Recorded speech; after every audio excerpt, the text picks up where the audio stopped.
In today's video, we'll be studying cleavage and implantation, and here we have the outline of all we'll be studying: the meaning of cleavage, compaction, cavitation, zygotic genetics, regulation, implantation, and clinical correlates. Alright, so let's start off with the meaning of cleavage. What exactly is cleavage? Now, in our last video, we studied fertilization and sperm transport, and we stopped at the point where the male pronucleus unites with the female pronucleus, and there's an intermingling of this genetic material. Now, here, what we can see here is the cleavage spindle. Okay, we can see the cleavage spindle attached to both paternal and maternal chromosomes, and the first mitotic division gives rise to two cells. Okay, we call these zygotic cells blastomeres. So we can define cleavage as a repeated and rapid mitotic division. Okay, it's repeated and it's rapid. And unlike any other mitotic division that takes place in somatic cell, cleavage of this embryonic or these zygotic cells actually skips the gap 1 and the gap 2 phase.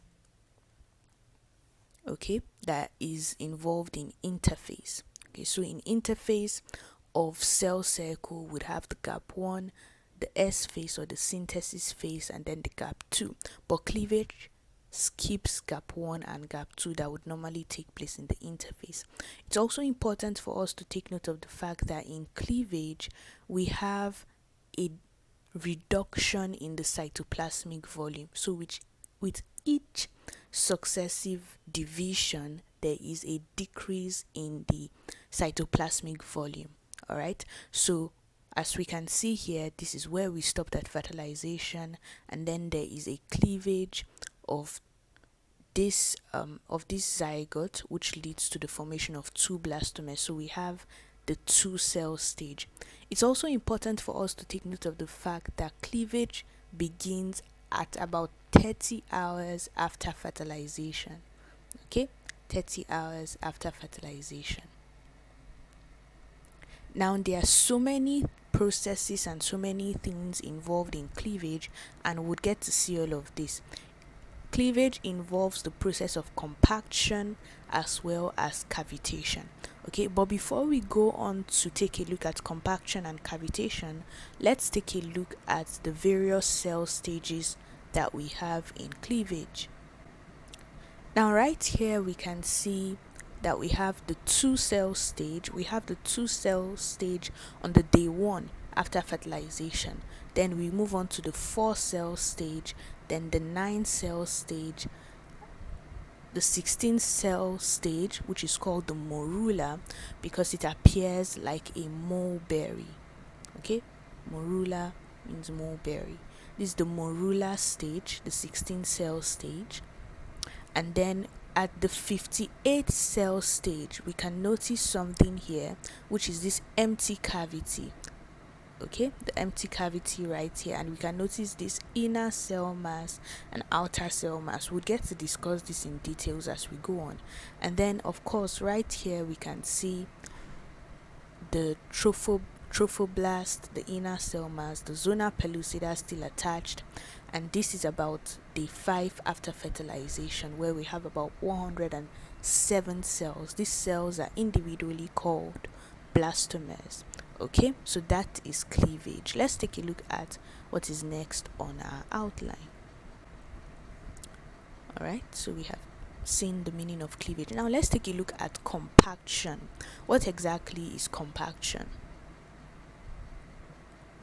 Now, compaction has to do with the aggregation of these blastomeres such that they come to be very closely packed together.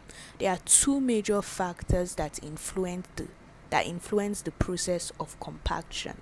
First is that we have a concentration of E-cadherins. Okay, now E-cadherins are epithelial cadherins, and we might probably be able to deduce from the name cadherins that these are calcium activated cell adhesion molecules. Okay, they are calcium activated adhesion molecules, and this E-cadherin cause for the compaction of the cell of the blastomers. Okay, they cause for the blastomers to come together, to aggregate together, and to form this dense mass. Another factor that influences this compaction of cell is the cortical meshwork of actomycin. Now, actomycin is a complex of actin and myosin.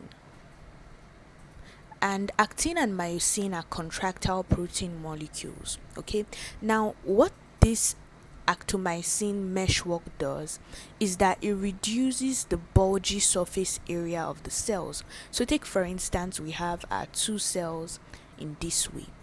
These two cells have bulgy surface areas, and so they are not so compact. We can see the amount of space that exists between these two cells. This cortical meshwork of actomycin, which is a complex of actin and myosin, reduces the bulging surface area of these two cells such that they can come much closer together. Okay, so we would have something like this: a reduced bulgy surface such that the cells can now be more compact. So this is cell 1 and cell 2, and we can see that there is indeed a compactness to the two cells because of that reduction in the bulging surface. Okay, so the two factors, concentration of E-cadherin, which are calcium activated adhesion molecules, and also the cortical meshwork of actomycin, which is a complex of actin and myosin that are contractile proteins. They lead to the contraction in the bulging surface of the blastomers so that they can have more surface area of adhesion and attachment. Okay, so this is the process that takes place in compaction. We have these cells coming very tightly together, and compaction takes place usually between or within the 8 cell stage to the 16 cell stage. Now, another very important thing for us to take note of is that the cleavage of these individual blastomers starting from the 2 cell stage is asynchronous.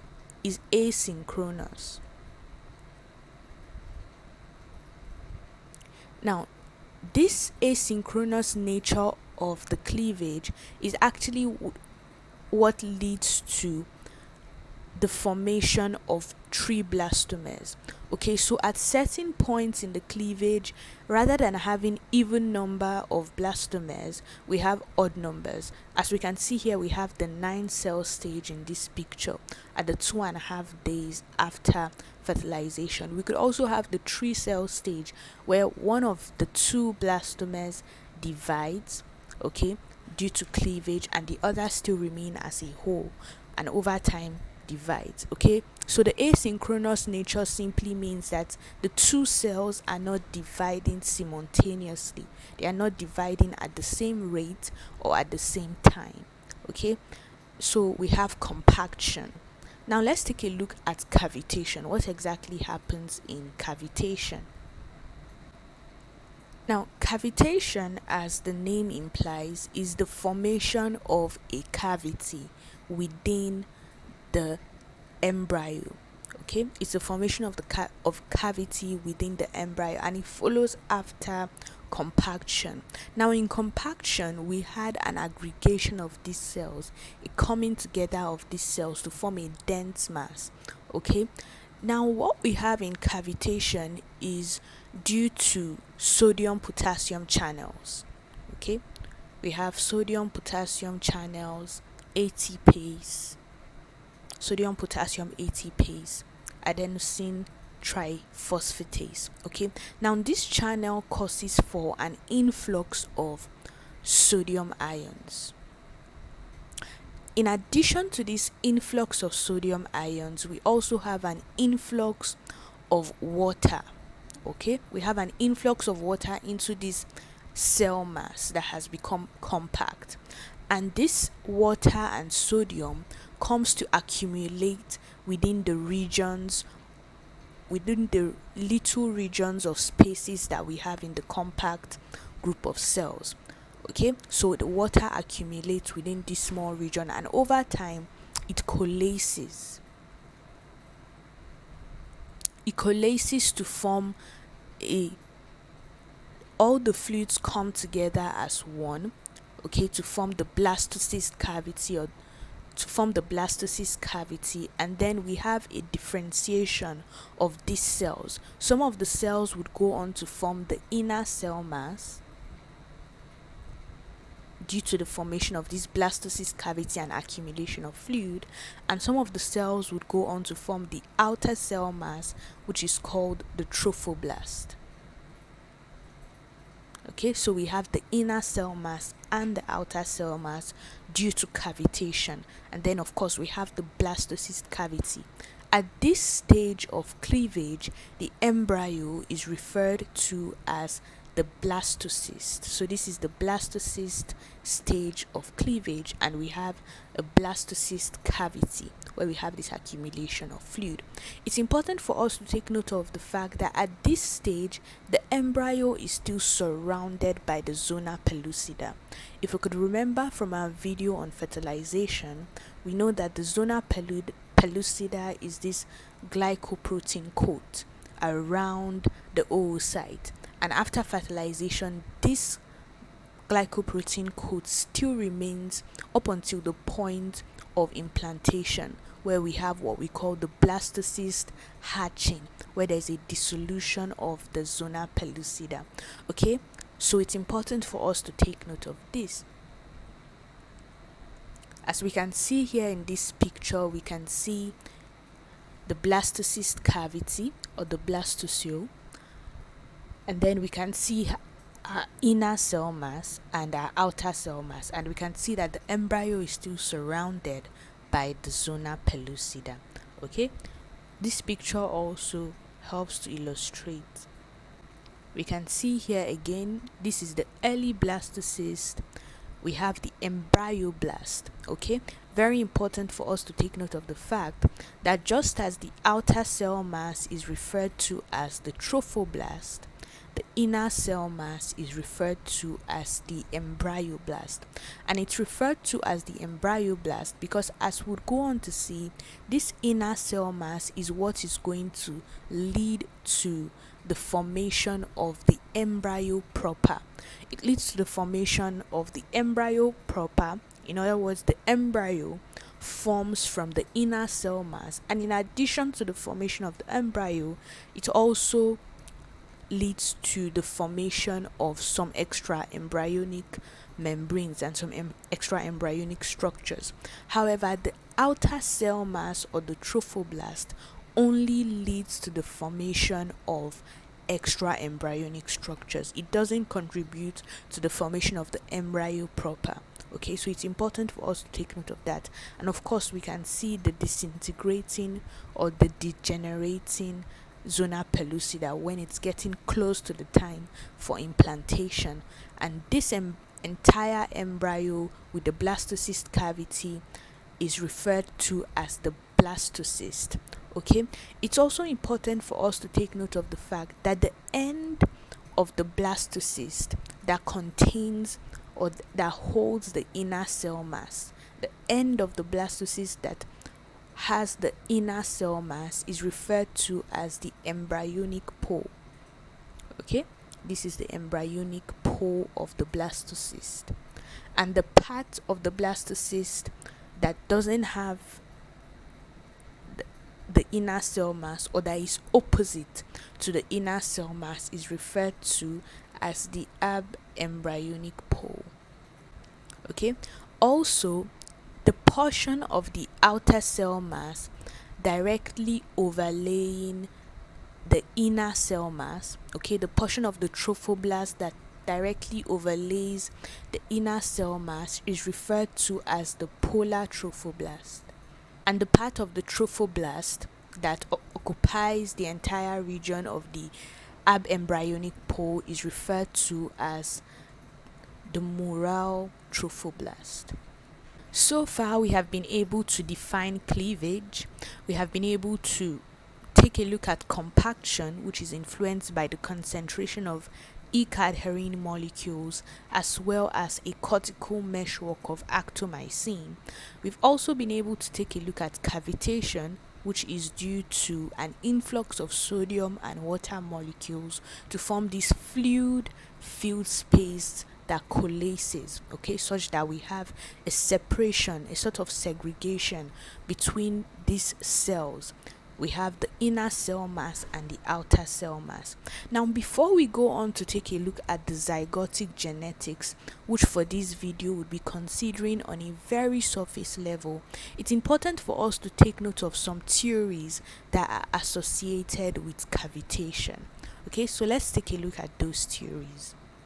Now, the two theories associated with cavitation that we'll be considering for this video are the inside-outside hypothesis, as well as the cell polarity model. Now, these two concepts, or these two theories or hypotheses, as the case may be, try to explain how the cells are able to differentiate into the inner cell mass and the outer cell mass.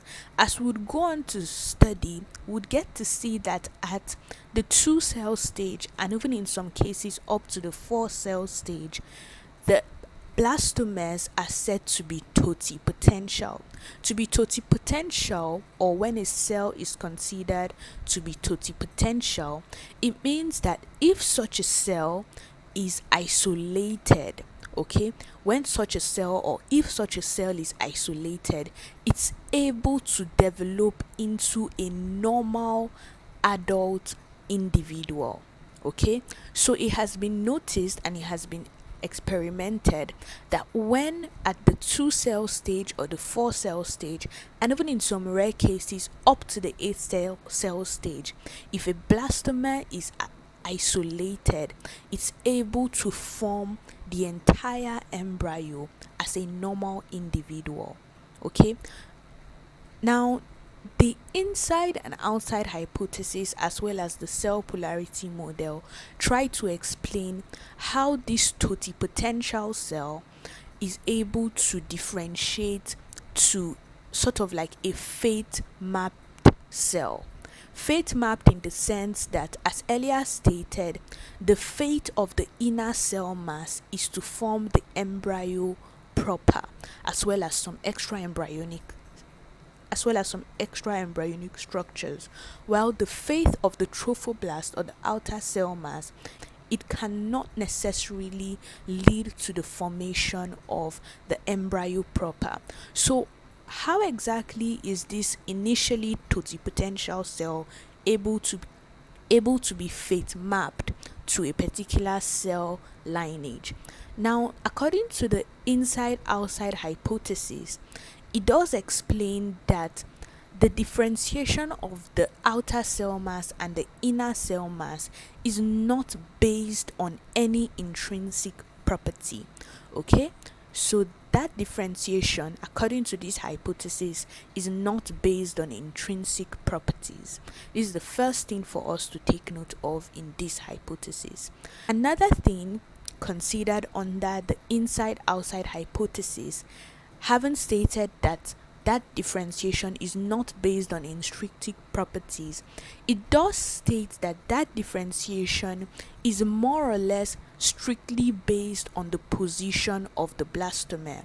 Okay, so based on blastomer position. In other words, cells that are closer to the outer surface of our compact cell, or of our compact embryo, would eventually form the outer cell mass, and cells that are more within that bulk and aggregate of cells would most likely form the inner cell mass. So this hypothesis does explain that there is no necessary intrinsic property that leads to that differentiation, but it's based on the position. So outer cells in the aggregate of cells would form the outer cell mass, and the more inward cells would form the inner cell mass. Okay, this is according to the inside-outside hypothesis. Now, the cell polarity model of this differentiation has a somewhat similar outlook but explained in a different way.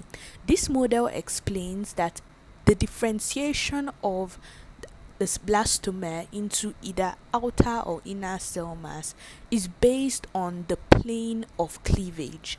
Okay, so right here for the cell polarity model, this is based on the plane of cleavage. It does explain that if the outer surface of the cell or of the embryo, illustrated here, so this would be the outer surface of the embryo, and then we have these blastomeres. We have blastome 1 right here and blastome 2. The cell polarity model does explain that if the plane of cleavage of the blastomere is perpendicular to the outer surface, both cells formed from that cleavage would lead to the formation of an outer cell mass if they are both close to the outer surface. So let's explain this. Right here we can see that these two cells have cleaved off from a much bigger blastome, and the plane of cleavage for these two cells is in this plane. We can see that this plane is perpendicular to the outer surface. So this theory does explain that if this cleavage occurs and the plane of cleavage is perpendicular to the outer surface and the two cells are close to the outer surface, then we would have both cells forming an outer cell mass. However, if this cleavage occurs perpendicular to the outer surface and the two cells are away from the outer surface, then the two cells would go on to form inner cell masses. Okay? However, it goes further to explain that if we have our outer surface this way and we have our two blastomeres in this way, blastome 1 and blastome 2, that have initially cleaved off from a bigger blastome, we can see here that the plane of cleavage is parallel to the outer surface. Okay, it's parallel to the outer surface. Now this theory does explain that of the two blastome formed, the blastome that is closer to the outer surface in this case would form part of the outer cell mass, and the blastoma that is away from the outer surface would go on to form the inner cell mass, stating that the blastome closer to the outer surface is the polarized blastome, and it would go on to form the trophoblast, and the other blastome is non-polarized, and so it would go on to form inner cell mass. Now, regardless of both of these hypotheses, it's important for us to take note of the fact that there are certain molecular patterns associated with cells that would go on to form either trophoblast or the inner cell mass. Okay, so let's take a look at some of these molecular patterns that are involved in the cells that are eventually differentiated into either outer cell mass or inner cell mass. Okay, now it has been observed that the cells that form the outer cell mass or the trophoblast express the transcription factor CDX2. Okay, now CDX2 represses the expression of OCT4 and NANOG. Now, OCT4 and NANOGs are these molecules that actually cause for cells to be inner cell mass. And since CDX2 represses these transcription factors, it represses these molecules, it means that the cells with repressed OCT4 and NANOG are most likely going to form the outer cell mass. Okay, now it's important for us to take note of the fact that in addition to the expression of this CDX2 transcription factor, there is an important cofactor that attaches to the transcription factor needed for the formation of CDX2, and that cofactor is the YAP or YAP. Okay, now why is this very important for us to take note of? It's important for us to take note of this because, as we would go on to see, for the formation of cells that form the inner cell mass, there's actually a repression of the YAP or the YAP molecule, the YAP cofactor.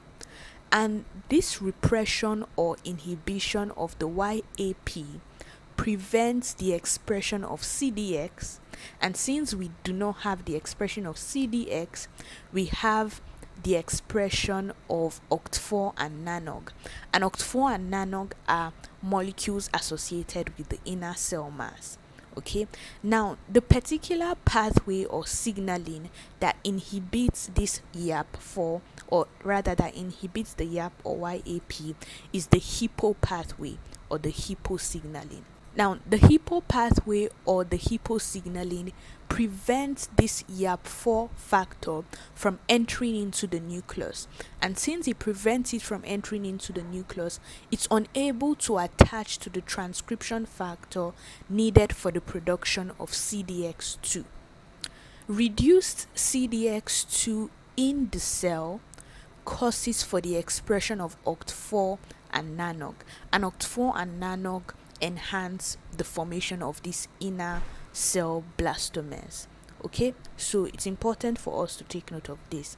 Basically, for trophoblast, we have the expression of CDX2, and for the inner cell mass, an important pathway is the HIPPO pathway or the HIPPO signaling. Okay, and also this is in addition to the hypothesis that we earlier stated, the the inside and outside hypothesis, as well as the cell polarity model. Okay, so it's important for us to take note of these two facts. These are some influences that affect cavitation. Of course, this is in addition to the influx of water and sodium, as we earlier stated. Okay, so let's move on to the zygotic genetics. As I stated earlier, would be considering the zygotic genetics on a very surface level. Okay, we'll be considering it on a very surface level, and the two factors or under the zygotic genetics would majorly be considering parental imprinting and epigenetic modifications. Now, parental imprinting, also known as genomic imprinting, has to do with differential expression of genes based on whether they are inherited from the mother or from the father. So we can say this in the sense that there isn't an equal expression of genes that are inherited from parents. Another one is the epigenetic modification, where we have a turning on or off of certain genetic materials. Okay, this is due to methylation. Majorly would be considering for this video methylation. A methyl group could be added to a cytosine residue. Okay, so when it's added to a cytosine residue at a CPG site. So a CPG site or a CPG dinucleotide is a site where cytosine and guanine occur. Okay, so cytosine and guanine occur next to each other on the same strand of the DNA molecule. That is a CPG site or a cytosine guanine site. Okay, now when there's a methylation, when a methyl group is added to a cytosine at this site, at the cytosine, at the CPG site, it could lead to a silencing of that gene. So the epigenetic modification simply has to do with either the turning off or the turning on of a particular gene due to methylation, which would usually lead to silencing, or acetylation. Acetylation would usually lead to a turning on of that gene for expression. Okay, so this would, as I said earlier, would be considering it on a very surface level, just in passing. Okay, as parental imprinting, where there's a differential expression, and we particularly mentioned the X inactivation in female embryos, and of course these epigenetic modifications for the turning on and off of some certain genes based on methylation as well as acetylation. Now, also related in a way to zygotic genetics is regulation. Okay, so let's take a look at regulation also on a very surface level, just in passing. Now, earlier on, we stated that the blastomeres from the 2-cell stage, sometimes the 4-cell stage, and even sometimes up to the 8-cell stage are said to be totipotential or totipotent. Okay, and we defined totipotential or totipotency as the ability of an isolated cell to go on to form a normal adult individual. Okay, now what exactly is regulation? Regulation is the ability of an embryo or an organ primordium to produce a normal structure if part is added or removed. Okay, so if part of this embryo or organ primordium is removed, regulation is the ability of that embryo or organ primordium to still form a normal structure if part is removed or added. Okay, that is regulation. And regulation to some extent is linked to totipotency or totipotency as well as pluripotency. Unlike totipotency, where this isolated cell is able to form the entire organism, in pluripotency we have this isolated cell able to differentiate into different cell lineage. Okay, so when we have a pluripotent cell, this cell is able to differentiate into, say for instance, cells of the kidney. It's also able to differentiate into cells of the liver and so on. Then the cell is said to be pluripotential. However, the cell in and of itself is not able to form the entire organism. Now, regulation has to do with the ability of this embryo or organ primordium to form a normal structure if part is taken or added to it. Okay, an example of an organ primordium, for example, would be the genital ridge.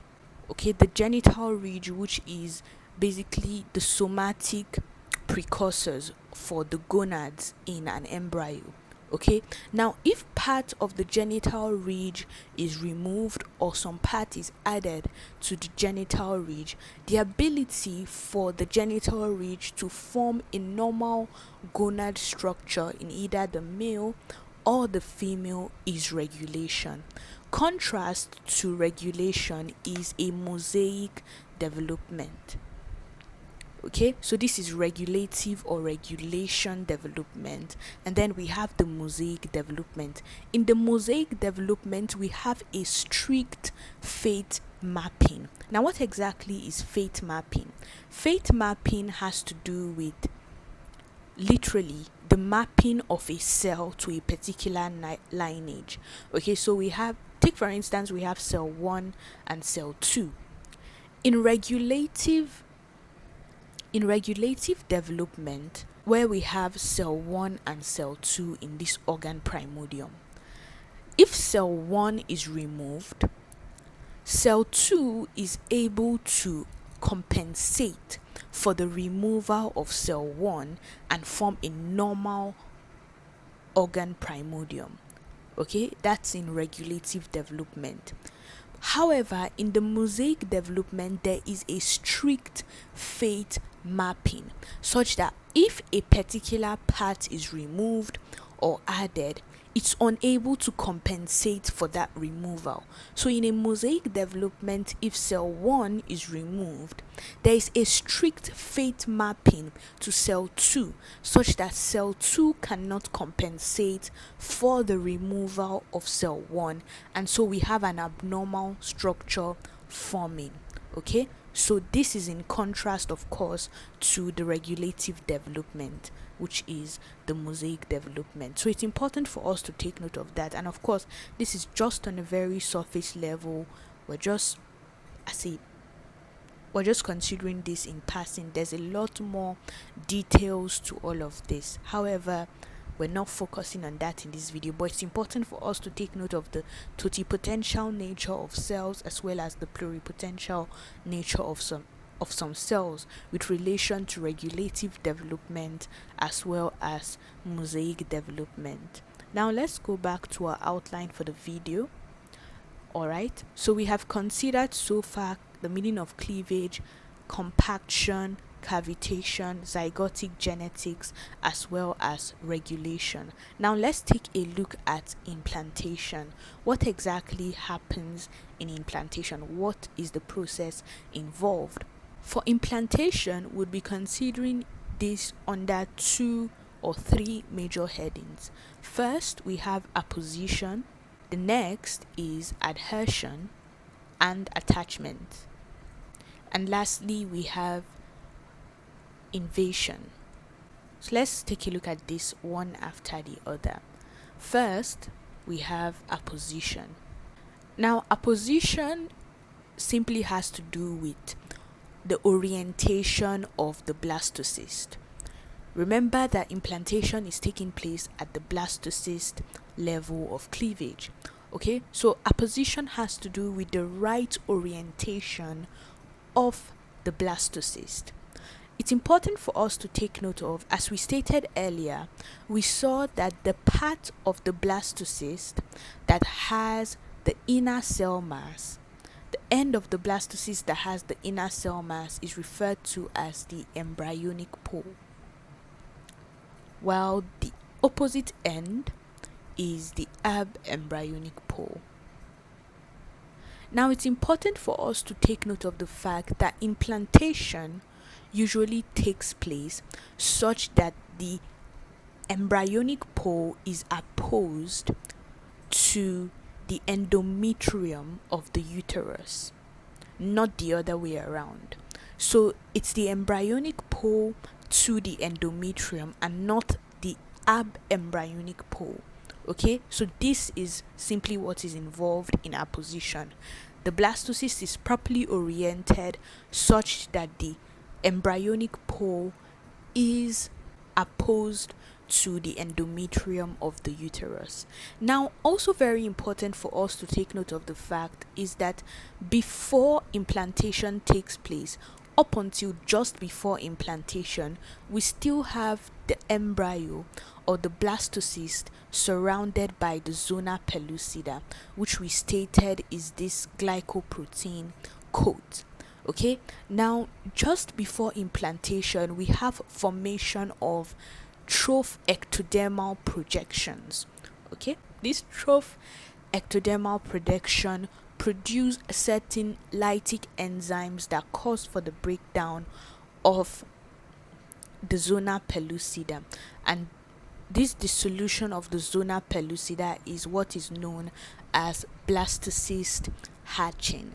It's important for us to take note of the fact that the zona pellucida serves very important functions, and in addition to the functions served by the zona pellucida, it's also important for us to take note of the fact that at fertilization, we still had these follicular cells, the corona radiata, surrounding the oocyte. However, 2 days after implantation, there's a shedding off of these cells, but the zona pellucida still remains, and it serves very important functions, among which we have that the zona pellucida prevents premature implantation. Now, implantation cannot take place without the shedding off of the zona pellucida. In other words, as long as the zona pellucida remains over the embryo, implantation cannot take place. So it prevents premature implantation, such that implantation doesn't take place while the embryo hasn't even gotten to the blastocyst stage. It's important for us to take note of the fact that the zona pellucida serves very important immunological functions. Now, the zona pellucida serves as an immunological barrier for the embryo, okay, for the blastocyst. Now, the zona pellucida doesn't have the histocompatibility antigen.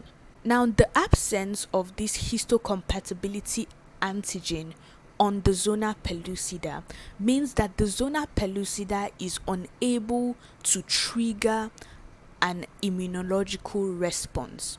Okay, so it's unable to trigger an immunological response. And so, since it surrounds the embryo, and remember that the embryo is antigenically different from the mother, so in the absence of this zona pellucida, the mother's immune system is able to reject this embryo in the same way that an individual is able to reject an antigenically different organ donation. Okay, so an antigenically different heart donation, an antigenically different kidney donation, an individual would reject these structures due to immunological responses, okay, such that the immune system begins to attack these donated structures.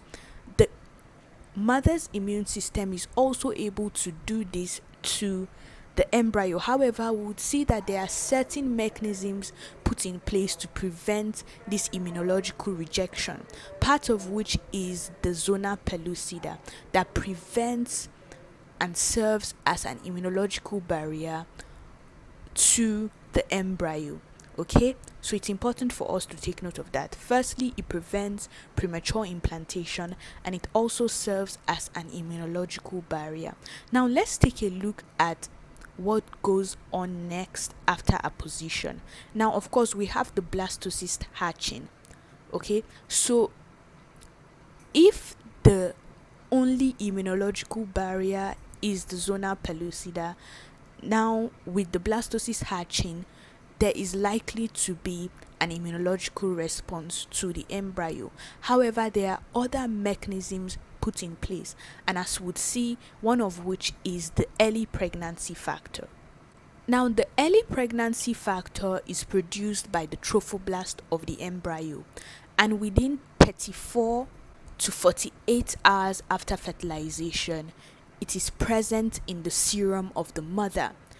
However, it's important for us to take note of the fact that the early pregnancy factor is not necessarily used as a pregnancy test, and this is because the laboratory test for the early pregnancy factor is very cumbersome. However, the early pregnancy factor serves as an immunosuppressant.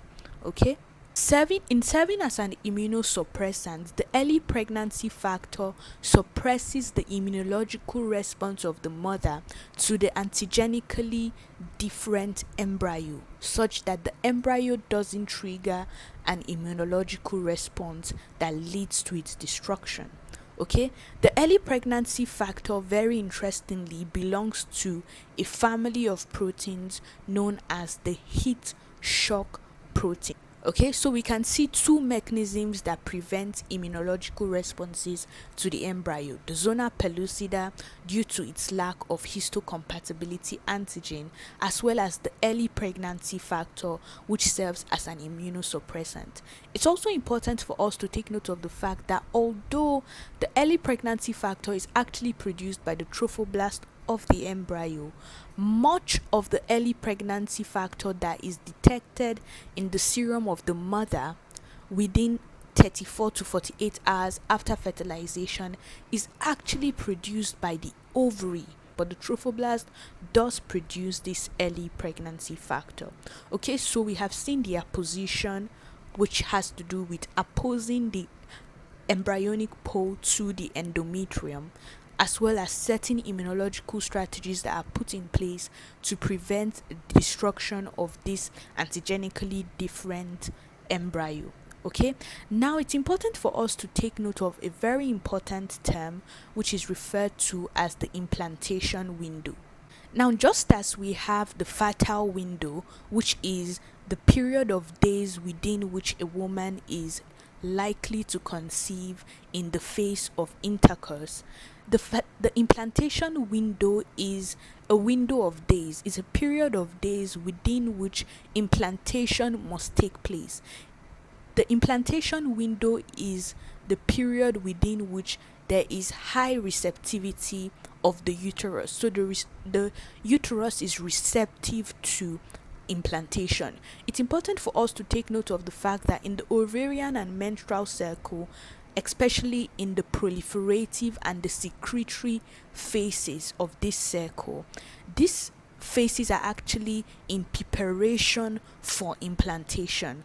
Okay, so once the secretory phase especially has elapsed, and then we're gradually moving into the ischemic phase of the menstrual cycle, there's a very low chance that implantation is likely to take place. So implantation must take place within the secretory phase of this of the menstrual cycle or of the ovarian cycle.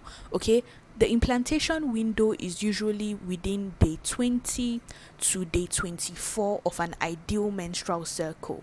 An ideal menstrual cycle being a cycle of 28 days. Okay, so in a cycle of 28 days, the implantation window is within 20 to 24 day of the menstrual cycle. This is when the uterus is receptive to the embryo. Okay, now it's also very important for us to take note of the fact that within this period, the uterus is lined by a glycoprotein coat. Okay, the uterus is lined by this glycoprotein coat known as mucin 1. Now, mucin 1 is a protective glycoprotein coat, and in addition to being a protective glycoprotein coat, mucin 1 is also anti-adhesive. As the name implies, mucin 1 prevents adhesion to the uterus. Okay, and this is not what we want. We want the uterus to be adhesive. Okay, now it's important for us to take note of the fact this is so beautiful. There are so many strategies put in place to ensure that there is implantation and there's no destruction of the embryo. It's important for us to take note of the fact that the blastocyst, which is the embryo at this blastocyst stage, actually produces certain substances that lead to the downregulation of mucin 1. Okay, it leads to the downregulation of mucin 1 at the site of implantation. Okay, so there's a downregulation of mucin 1, reducing this anti-adhesive nature of the uterus within the implantation window. Also, the embryo produces certain adhesive molecules, certain integrins are produced, L-selectin and so on. These molecules are adhesive and they help for the adhesion of the embryo onto the endometrium of the uterus. Okay, this is usually due to certain ligand breaching. So as we'd go on to see, there are certain lock and key of ligands and of adhesives so that the embryo can appropriately attach and adhere to the wall of the uterus, the endometrium. Okay, so firstly in implantation we have apposition, and then of course we have adhesion due to the production of certain adhesive molecules. Okay, so let's take a look at the last stage of implantation, which is the invasion. Now, as earlier stated, in the apposition phase of implantation, we have the embryonic pole being apposed to the endometrium. Okay, and laying over the inner cell mass at the embryonic pole is the polar trophoblast. Remember earlier we stated that the trophoblast at the abembryonic pole is the mural trophoblast, and the one that overlays or underlays the inner cell mass is the polar trophoblast. Okay, the polar trophoblast is made up of a cellular layer referred to as the cytotrophoblast. Cyto for cell, so trophoblast cells. Now, this cytotrophoblast, some of the cells of the trophoblast come together to form a syncytium. Now, a syncytium it's a protoplasmic mass that contains several nucleus, and it's formed by the fusion of cells. So these cells come together, they lose their individual cell membrane borders, and they form this syncytium of cells, okay, that have their several nucleus and cytoplasmic mass intermingling. So we take, for instance, we have cell 1, cell 2, cell 3, cell 4. They come together to form this syncytium such that there is just a uniform, they lose their individual cell membrane, and now we have a single cell membrane for the entire cell mass, and of course with their several nucleus. That's a syncytium. So the cytotrophoblast leads to the formation of the syncytial trophoblast, and this syncytial trophoblast is highly erosive. Okay, it erodes the endometrium of the uterus, leading to the invasion. Okay, it leads to the invasion and the penetration of the uterus. So of course we have the endometrial epithelium. Okay, so we have the endometrial epithelium in this way, in this manner, and then we have the syncytial trophoblast, which is highly invasive. It produces certain lytic enzymes like the MMP. MMP is short for matrix metalloproteinase. Okay, this MMP is able to erode the epithelial layer of the endometrium, and it's able to cause for the embryo to be able to invade the endometrium and be appropriately implanted. Okay, in addition to this MMP lytic enzyme, it's also important for us to take note of the fact that the syncytial trophoblast actually causes for apoptosis of certain areas of the endometrium or the endometrial layer of the uterus. Now let's take a look at this in some of the pictures that we have here. Okay, right here we can see the endometrium of the uterus. It's important for us to take note of the fact that the uterus is made of 3 layers. Okay, so we have the perimetrium, we have the myometrium, and we have the endometrium. Okay, so the embryo invades this endometrial layer.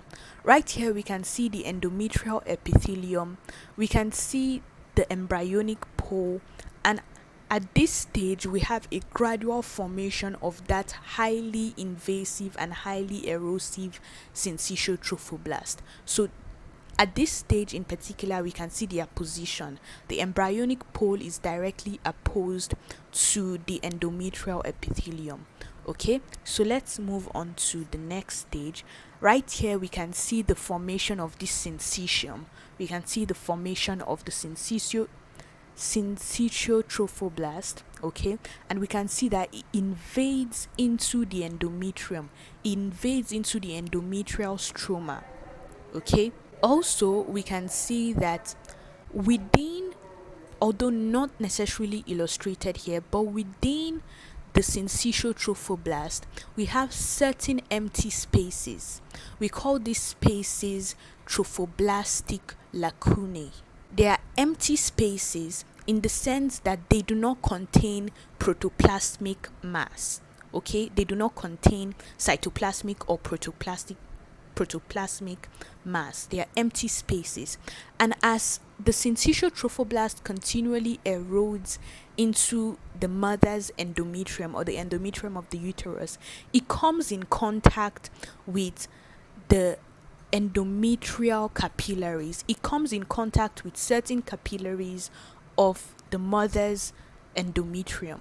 Okay, now we can see right here we have, this is a maternal capillary right here. Okay, this is a maternal capillary, And of course, as the syncytial trophoblast continues to erode into the endometrium, it comes in contact with some of these blood capillaries. And when it comes in contact with these blood capillaries, the capillaries are not left out. The capillaries are also invaded, and they also erode these capillaries. When they erode these maternal blood vessels and maternal capillaries, we have hemorrhage. Okay, and this blood comes into the lacunae. It comes into the trophoblastic lacunae, and it fills this lacunae space.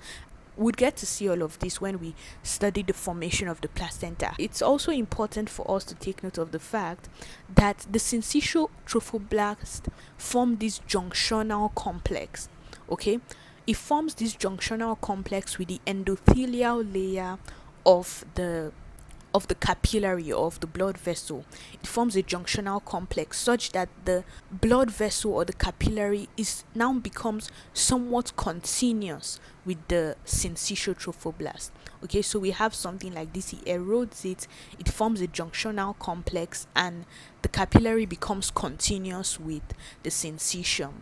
Okay, and at this point, when the syncytial trophoblast begins to erode the maternal blood vessels, the maternal capillaries, it becomes less invasive.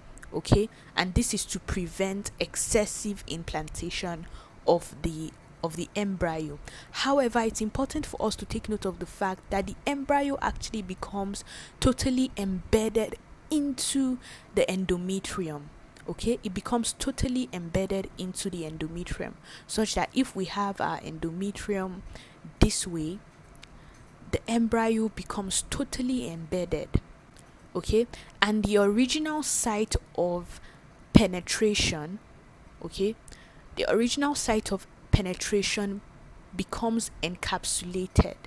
So the embryo is totally encapsulated by this epithelial layer of the endometrium, somewhat like the way in which skin wound heals. There's a total encapsulation of the embryo within the endometrium. Also very interesting is the decidualization of the endometrium. Now, epithelial cells that make up the endometrium at the luteal or secretory phase are engorged. They are engorged with a lot of fluid, and in the decidualization of these endometrial cells, we have an accumulation of glycogen and lipid droplets within these epithelial cells, such that it leads to the formation of decidual cells. And we'll go on to see all of this when we study the placenta. However, it's important for us to take note of all of this in passing. Okay, so of course, we've taken a look at implantation, and we have been able to see that implantation has three major steps. First, we have the apposition, then we have the attachment and adhesion, as well as invasion. Okay, so let's take a look at certain clinical correlates. For this video, we'll be studying two clinical correlates. First would be twinning, and the other clinical correlate would be considering would be ectopic pregnancy.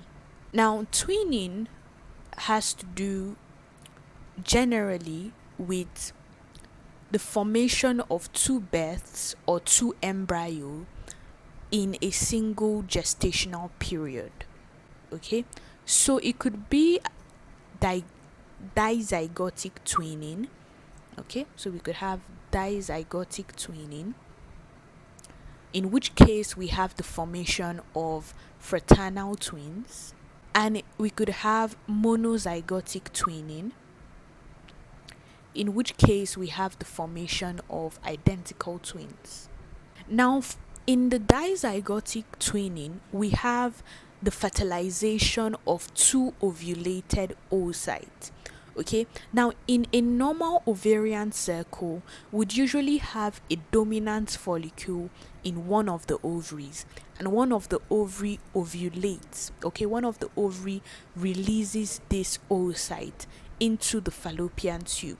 However, due to certain hormonal conditions, we could actually have a release of two oocytes by both of the ovaries. Okay, each of the ovaries, rather, we could have a release of two oocytes from both of the ovaries, such that fertilization can take place to both of the oocytes and leads to the formation of dizygotic twins or fraternal twins. For this video, we won't be focusing on the fraternal twinning, would be more focused on the monozygotic twinning, which leads to the formation of identical twins. Now, for the monozygotic twinning at the 2-cell stage, okay, right here in this picture, we can see the 2-cell stage. At the 2-cell stage of cleavage, it's possible, okay, for the blastomers to separate. It's possible for the blastomers to divide, as we can see here in the first part. The blastomers at the 2-cell stage can divide such that each of the two blastomers would then go on to form their individual inner cell mass and outer cell mass. So at the end of the day, we have these two embryos individually with their individual placenta, okay, because the trophoblast would eventually lead to the formation of the placenta as well as some other extra embryonic structures. So we would have these two individual embryos with their placenta. This is the first case of monozygotic twinning. In the other case of monozygotic twinning, which we can see here, B, we have a separation of the inner cell mass. Remember that we stated earlier that the inner cell mass is what leads to the formation of the embryo proper. Okay, so in the second case of monozygotic twinning, we have here a separation of the inner cell mass. We can see here we have one inner cell mass separated and another inner cell mass here. So each of these individual inner cell mass leads to the formation of an embryo. Each leads to the formation of an embryo. And right here we can see how the embryo forms. It's important for us to take note of the fact that most cases of twinning actually result from separation of the inner cell mass rather than separation of the blastoma at the 2-cell stage. Okay, now very interestingly is the fact that is the twinning at the 2-cell stage. This is also one of the natural experiments that show and prove the regulative nature of development. We can see that because of the totipotential nature of the blastoma at the 2-cell stage, when they segregate or when they are separated, each of the blastoma, because of its regulative nature and its totipotential nature, when isolated, it's still able to lead to the formation of a normal embryo. Okay, so this of course is totipotency coming to play here. And of course, for the separation of the inner cell mass, we can also see regulative development because some of the cells are actually removed. However, the cells are able to compensate for the removal of some cells and it's still able to form a normal embryo. Okay, now the last stage, or rather the last form of monozygotic twinning that we can see here is an incomplete separation of the inner cell mass. Okay, now in this incomplete separation of the inner cell mass, it leads to the formation of conjoined twins. The incomplete separation of the inner cell mass leads to the formation of conjoined twins, where we have the two embryo connected by a tissue bridge. Now, the nature of this tissue bridge varies depending on cell lineage, okay, of the inner cell mass. Remember, we stated earlier phase mapping. So over time, in as much as at some point these cells are actually totipotential, over time they lose their totipotency. At some point they become pluripotent, and at some point they become monopotent, and it's due to differentiation and specialization where cells lose their ability to be pluripotent. Okay, so on depending on the faith mapping of the part of the cells where there's incomplete separation, there are different positions or different points of tissue bridging in conjoined twins. Okay, so we'll take a look at some of the forms of conjoined twinning. Okay, some forms of conjoined twinning.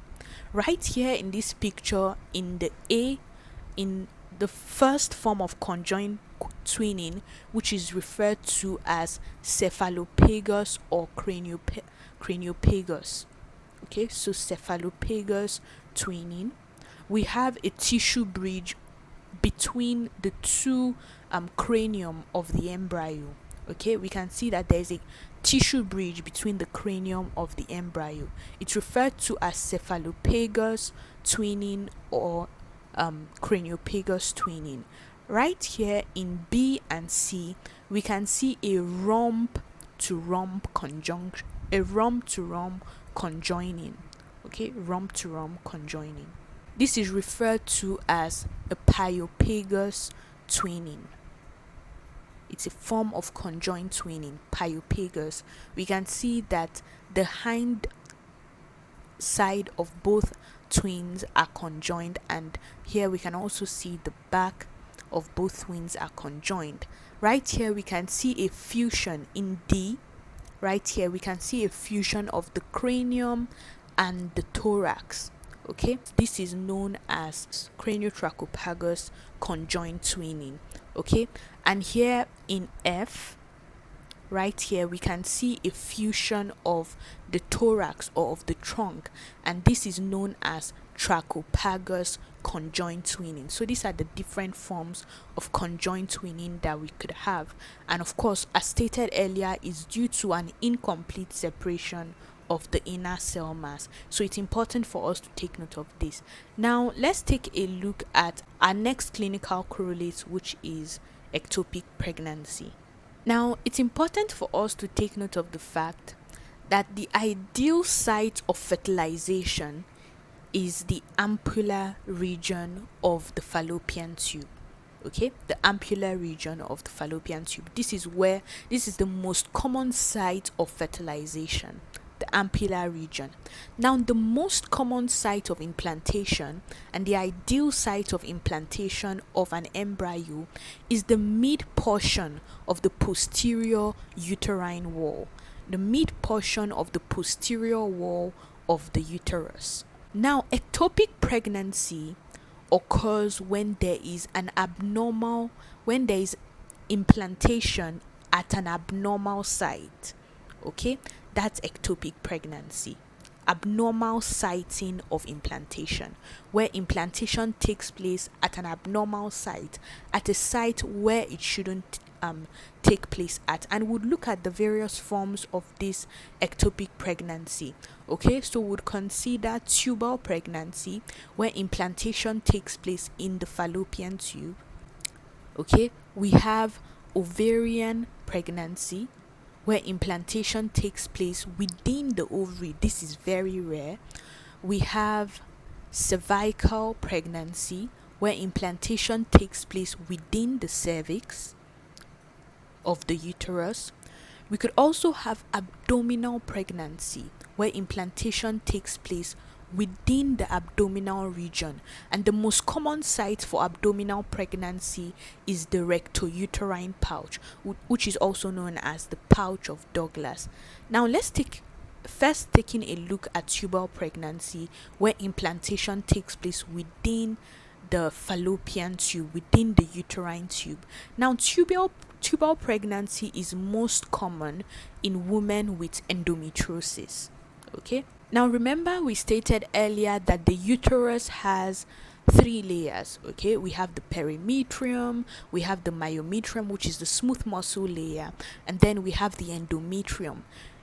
In the endometrium, we have the functional layer of the endometrium, which is usually shed off during menstrual cycle, and then we have the basal layer of the endometrium, which remains. It's not shed off during menstrual cycle, and it actually regenerates the functional layer. Now, endometriosis is a condition in which endometrial like tissues exist in regions outside of the uterus. Okay, because we have these endometrial tissues within the uterus. However, in a case where we have these endometrial like tissues occurring probably in the abdominal region and in some parts of the fallopian tube, then we have a condition known as endometriosis, abnormal formation or sighting of these endometrial like tissues in other regions. Okay, now because we have these endometrial like tissues in other regions outside of the uterus, so to say, it confuses, so to say, to put it very simply, although there's a lot of different mechanisms that could contribute to tubal pregnancy, but we could say, so to say, that these endometrial like tissues confuse, in quotes, they confuse the embryo in believing that that site or the fallopian tube, if the endometrial like tissues are within the fallopian tubes, it confuses, so to say, it confuses the embryo to think that the tube is the uterus, and so implantation basically takes place in the tube. Of course, there are other underlying factors that could lead to tubal pregnancy, but endometriosis is a risk factor for tubal pregnancy. And in severe cases, when implantation does take place within the fallopian tube, within the uterine tube, as the embryo begins to grow and develop, the increasing size of the embryo could actually cause for the uterine tube to rupture, and this could be very life-threatening to the mother. Okay, so that is that on tubal pregnancy. And of course, we have ovarian pregnancy, where implantation takes place within the ovary. Now, this is very rare, very unlikely, but of course it's possible, where we have implantation taking place within the ovary. And then for cervical pregnancy, we have implantation taking place within the cervix, the neck of the uterus. And also we also have a condition known as placenta pavia. In placenta pavia, implantation does take place within the uterus, but it takes place very close to the cervix. Okay, not at the mid portion of the posterior wall. And because it takes place very close to the cervix, it actually covers the cervical canal. Okay, and if left untreated, it could also lead to the death of the embryo. Okay, that's placenta pavia. And lastly, we have the abdominal pregnancy. Okay, abdominal pregnancy, where implantation takes place within the abdominal region. Also, a risk factor for abdominal pregnancy could be endometriosis, whereby we have these endometrial like tissues within the endometrium. And the most common site for the most common site for abdominal pregnancy is the rectouterine pouch. Okay, which is also known as the pouch of Douglas. Now, for abdominal pregnancy could lead to what is known as litopedion. Now, litopedion occurs when the fetus develops within the abdominal region. However, there is an event of death. Okay, there is an event of death of the fetus within the abdominal region, and it's important for us to take note of the fact that this is usually asymptomatic. It doesn't present with any symptom. That's litopedium. It doesn't present with any symptom. It doesn't present with any symptoms. So the fetus develops within the abdominal region. The fetus dies within the abdominal region, and it becomes calcified within the abdominal region. The word litopedium is actually derived from litho, which means stone, and pedo, which means child. Okay, so stone child, basically the embryo dies within the abdominal region and becomes calcified because the mother cannot reabsorb the remains of the embryo. So this fetus or embryo becomes calcified within the abdominal region, and in most cases, since it is asymptomatic, it's usually not detected. And in cases where it doesn't present with any harm to the mother, in most cases it's usually just left to remain within the mother. But of course, it could be removed, the fetus could be removed. So that is that on abdominal pregnancy, ectopic pregnancy. So let's take a look at the frequencies of this the frequencies of these ectopic pregnancies. Okay, so right here we can see some of the regions of ectopic pregnancies, and we can see within the fimbriae or the fimbrial region, we have a 17% frequency of implantation at that site. We can see that the highest frequency is at the ampullary region, and this makes sense because fertilization takes place at the ampullary region, so the embryo might as well just decide to remain there and implant there. Of course, this is not ideal, it's an ectopic pregnancy, but implantation could occur at the ampullary region. Implantation could also occur at the isthmus or the isthmic region, where we have a frequency of about 25%. It could occur at the interstitial region, usually within the fundus of the uterus. It could occur at the cervical region, cervical pregnancy. And of course, right here we can see the abdominal pregnancy, which is most likely to occur at the rectouterine pouch. Now, the rectouterine pouch is formed, it's a peritoneal fold. Okay, so remember, we have this peritoneal membrane. Okay, the peritoneum, which is a serous membrane that lines the abdominal region. Now, at the point of the uterus, which is a pelvic organ, okay, so in blue here we have the uterus oriented in that manner, and lying over the uterus we have some part of this of the peritoneum. Okay, now the peritoneal fold between the uterus and the rectum is what forms the rectouterine pouch. We also have the vesicouterine pouch. Okay, however, the most common site of abdominal pregnancy is the rectouterine pouch. And of course, for abdominal pregnancies, there's likely to be high risks of hemorrhage, and of course the placenta would be formed over these abdominal organs. However, most cases of abdominal pregnancies do survive, and the embryo is simply delivered, or rather the baby is delivered by cesarean section. Okay, so in most cases the baby is left to develop within the abdominal region, especially when it is not fetal to the mother. And then when the baby is to be delivered, the baby is delivered by cesarean section. So this is all that we have for cleavage and implantation. Okay, so far we've been able to consider the meaning of cleavage. We've been able to take a look at compaction, cavitation, zygotic genetics, which we considered in passing very briefly, where we considered parental imprinting as well as epigenetic modifications. Then we considered regulation or regulative development as well as mosaic development. We went on to consider implantation, where we considered apposition, we considered adhesion and attachment, as well as invasion.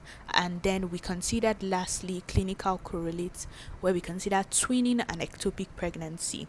This is all that we have for this video on cleavage and implantation. If you enjoyed this video, please give it a thumbs up and don't forget to subscribe. Thank you for watching till the end. Bye.